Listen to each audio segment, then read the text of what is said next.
Okay, so we are here today at Velocity Bowling Center. We have 6 balls we're working with, and we're gonna do a couple different things with each one. 4 of them are swag balls. We have 2 balls that are the GOATs in their respected company. We have the Storm Pitch Black urethane, and we have the Purple Hammer urethane. So we're gonna see what it looks like.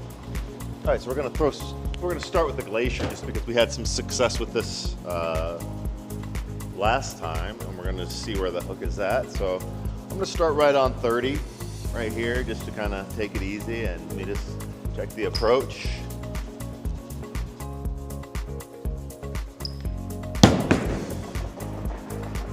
All right, so I'm at the 32 board, gonna move a couple left off that.